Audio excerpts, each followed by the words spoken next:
Ndagahende ryavuye ahantu vyatumye menya ko Imana yemeye yuko mbijwe, kuko Ndagahende ni jambo navuze jewe kuri competition yari kwiraba.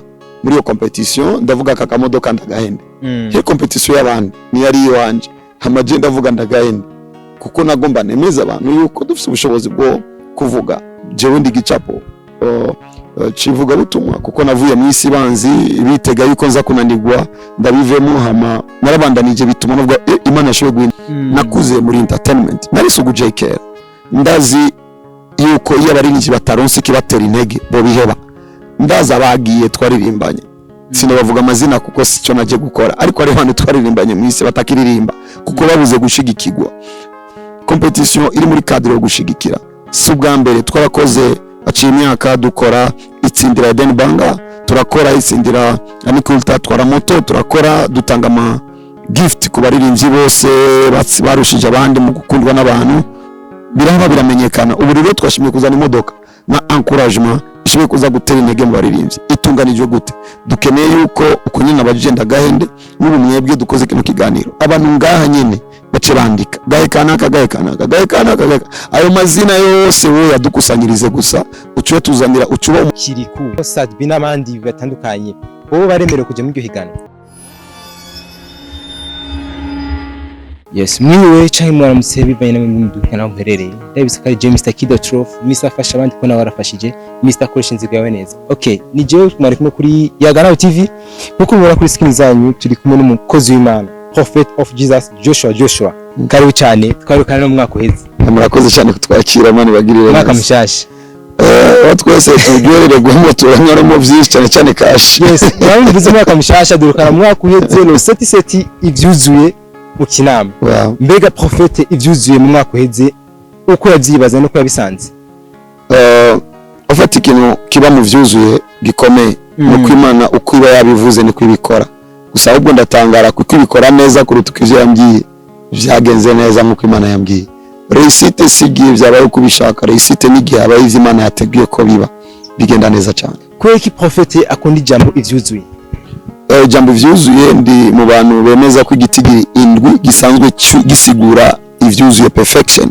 Imana yaremye mu minsi 6 munsi y'indwi biraruhuka, nico gituma ari le seti igitigi cyo nyene kivuga ivyuzuye nisigure yo tariki. Hari amajambo menshi akavuga ngo Ndagahende yagiye kenshi cyane muri entertainment yo mu Burundi wacu. Hari jambo Ndagahende akenshi gitiriwe wewe nyene, mbega Ndagahende kuri Joshua risigura iki imbere yiwe? Ndagahende ryavuye ahantu vyatumye menya ko Imana yemeye yuko mbijwe, kuko Ndagahende ni jambo navuze jewe kuri competition yari kwiraba. Muri iyo competition ndavuga kakamodoka Ndagahende, he competition y'abandi ni yari iwanje, hamaje ndavuga Ndagahende kuko nagomba nemeza abantu yuko dufite ubushobozi bwo kuvuga. Ariko kandi nacemenya ko abantu benshi bafite kudatahura kubijyanye n'ibyo bita prophecy, bavuga ngo Imana yavuze ngo n'Imana yamubwiye bitari byo. Na namwe nigeze vuga ngo Imana iravuze ngo Igahende, navuze jewe Ndagahende. Naciye vuga Ndagahe Alvera canke Anikulta. Ico gihe hari impamvu, kuko naricaranye abaririmbyi ndababwira ko mwinjiye muri competition ya hamwe n'abantu baririmba mu isi n'amatsindwa muzo kwisigura gute, kuko jewe ndi gicapo civuga butumwa, kuko navuye mu isi banzi bitega yuko nza kunanirwa ndabivemo, hama narabandanije bituma navuga Imana yashoboye guhindura umuntu. Ubu rero uvuze abakristo ndaboneka ku buryo rero ikintu cyose kitirirwa abakristo nashoboye kugira icyo mvuga. Rero naje ngomba kuvuga ijwi bivugira iryo hanga ry'Imana ko sanzwe ndumuvugishwa nayo. Hama muri ico gihe competition babonye itwaye urundi muntu yatwaye Kiriku, baravuga yavugishije utari byo. Ndagaruka kuri video navuze Ndagahende, hama ndanasigura ndavuga ivyo navuze nivyo kuko je ndemeza ko ivyo navuze nivyo kandi na muntu yohindura ivyo navuze kuko ndizera ko navuze nivyo. Hama bimaze kuba vyinshi namambwira abantu ni Imana nibafate ko ifise ubwenge, niba ufise telefone ufise ikintu ashobora kugitakaza, Imana niyo bwenge. Iyo Imana ikoze ikintu ibizi ibizokurikira, ibikurikira rero niba ariko barabibona n'ibindi bizokurikira. Ryaba ari ijambo rizwi, ijambo rikomeye. Cyakabiri cyatumye menya importance y'ijwi ryanje, kuko undi muntu yovuga ko ibarabara ijambo ryo yose nishoboye guhinduka ijambo rivugwa n'igihugu cyose nkuko Ndagahende yavuze. Byanyibukije gusa responsibility, vyatumye ugukora kwanje kuba mu muco mwinshi cyangwa kuba maso cyane kuvuga ikintu cyose mvuga kumbe sawa Kristo gusa n'abatari abakristo nabo mu buyenzi nabo mu bwiza bose ndagahende. Okay, byaramfashije vyinshi kuri jewe. Ndagahende ryarabaye ijambo rya experience, ijambo ry'umuco, ijambo ryatumye menya ABCD no kwagura cyane cyane ribaye ijambo rizanye agashimwe k'imodoka ku baririmbyi. Abantu benshi ntibigeze batahura ijambo ndagahende aho mwino minsi ko trendinga cyane. Mbega ndagahende competition turana ko ari byo bigezweho uyu munsi, biteguwe gute, bimeze gute? Ndagahende competition n'umutima wo kwiyumvira ukuntu indirimbo za gospel zitopfa. Nakuze muri entertainment nari sugu JK, ndazi yuko iyo abaririmbyi bataronse kibatera intege bo biheba. Ndaza bagiye twaririmbanye, sinabavuga amazina kuko sico naje gukora, ariko ari hano twaririmbanye mwise batakiririmba kuko babuze gushigikirwa. Abo rero nimba babihevye bafise igituma babihevye, ariko aba gospel nibaririmba ku bwabo. Indirimbo za gospel nizo twumviza twebwe mu kujyama, nizo twumviza mu modoka. Nk'umuntu rero nzi yuko dusamaye botakara naje gushigikira indirimbo za gospel. Nuko gushigikira rero nashimye ko ari competition iri muri cadre yo gushigikira. Si ubwa mbere twarakoze aciye imyaka dukora itsindira Eden Banga, turakora itsindira Anikulta, twara moto, turakora dutanga ama gift ku baririmbyi bose barushije abandi mu gukundwa n'abantu. Biraba biramenyekana. Ubu rero twashimye kuzana imodoka na encouragement ishimye kuza gutera intege mu baririmbyi. Itunganijwe gute?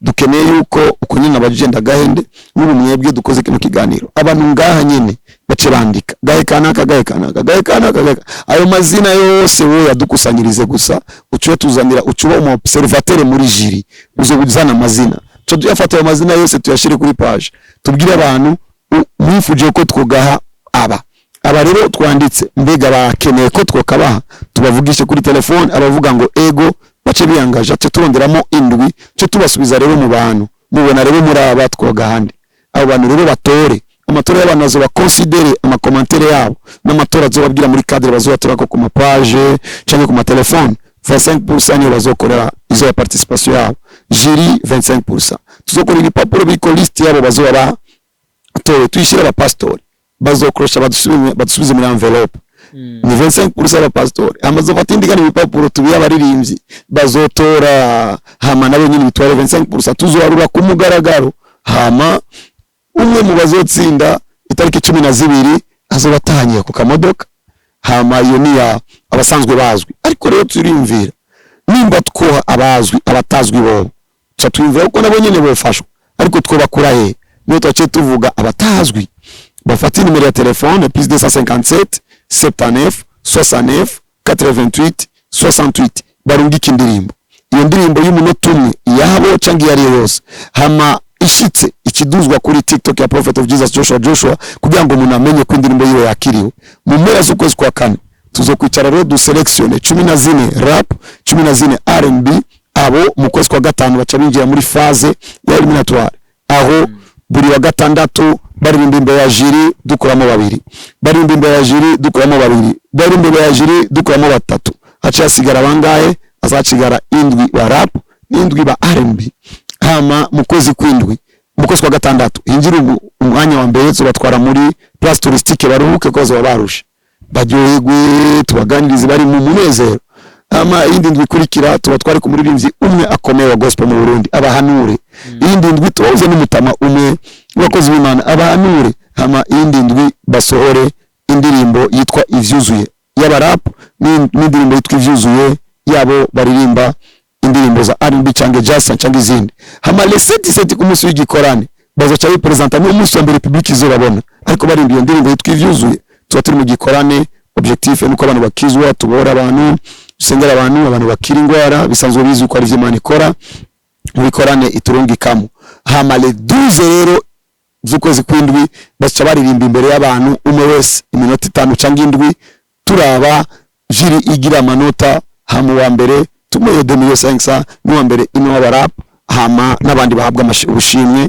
ama bace baguma mu kindi gikorwa kizomara amezi 7 cyangwa 9 muri amezi 7 bazosohora indirimbo na video ama indirimbo izokundwa n'abantu benshi uzokundwa cyane kuruta abandi azocabwa kandi kamodoka nico gitwa kandi kandagahende yaratazwe turongera kajyo ko kubamenya kugira ngo tubaye twabamenye nivyo Mbega matubwiye ko ari ihiganwa rihagaze muri gospel. Nitwasanga mu Kiriku, tugasangamo Sadbi n'abandi batandukanye. Bo baremerewe kuja muri iryo higanwa. Basi indirimbo za gospel ni sawa? Bararekuriwe. Bari indirimbo za gospel bagatogwa. Icyo babuza niki? Gusa bibuke guhimbaza Imana si ikintu gikorwa n'umuntu. Guhimbaza Imana ni ikintu gikorwa n'umutima. Ku bajuriste baharura kubijanye n'abantu bahimbaza Imana baraba umutima waririmbye. Hari umuntu aririmba kumva presence y'Imana. Bijye bintu nibibera mu kanwa, bibera indani. Nimba umaze kumva gospel, hari indirimbo wumva kumva umengo unatwagwa. So gospel rero nimba bashoboye gukora ibyo navyo ibintu bisaba muhemu yera. So turarekuye ubushoboye kurunga rungike bikurikirana muri jiri. Hama hariho amanyanga canke ibintu bitagenda neza mu mahiganwa. Mbega muri ndagahende nta bintu bitazogenda neza byitezwemo. Ni incuro nyinshi dukoze zino competition. Ndi umuntu afite credibility, ndi umuntu w'umuco, nigisha umuco. Experience twabonye umwaka uheze abantu bose bakavuga koko abarabikwiriye. Iratwemeza ko dukoranye na jiri twabanye umwaka uheze tukongeramo abandi umucuzo wari wawundi. Bizere ndi umuntu w'umuco. Bino bintu bitirirwa Imana. Ni gute twoza kumara amazimana ku bintu atari societe. Erega bijya bindi bo vyitukundi kwa n'ama societe afite izindi nyungu. Twebwe inyungu dukeneye ni guteza imbere abo tutazi. No guteza imbere abaririmbira Imana. Na kintu tuko turadandaza is just Jesus. Ni gute tuzana amanyanga kandi objectif ni ko Yesu ashigwa hejuru. Ni muco. Buri mwaka twamatumva ngo ivyuzuye. Buri mwaka rosetiseti. Mbega ndagahende nazo kwa mayisubiriza. Bizokoma bibandanya bisubiriza kugeza Yesu azogarukira. Gusa nibizobandanya vyitwa ndagahende akani gato. Dutazi imodoka nini zo kwitwa ndaruhende. Mbega nitwagira hano dutanga parcelle niyagera muri kazo tugatanga izu tuzohindura izina. Zoguma ndagahende muri ivyuzuye award. Vyitwa ivyuzuye award uyu mwaka twajise ndagahende bivanye nako tagomba dutange.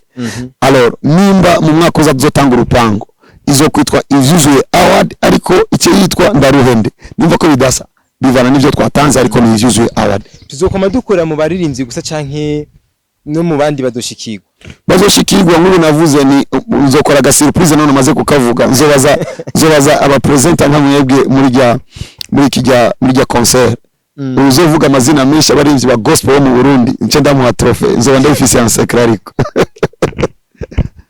Yes. Ni Prophet Joshua turi kumwe imbere yacu. Twamatumura mu bitangaza byinshi cyane. Mbega ni giki cy'umwizero yo twizeza kuri Roset twiteguye ko nizera ko nico gihe tuzosa kuhura nawe. Kuba kino gikorana atari cyambere. Charabaye imyaka myinshi kuva muri 2017 Gitega, 2018 Bujumbura mu Ngagara, 2019 kuri zone diplomatique, 2020 kuri zone diplomatique, 2021 kuri zone diplomatique, 2022 mu Kinama, 2023 mu Kinama ku Ishengero, 2024 muri terrain ya zone Kinama, 2025 muri terrain ya zone Kinama, muri terrain ya zone Kinama. Kuva twatanguye tubona ibirenze ivyo mwakweze.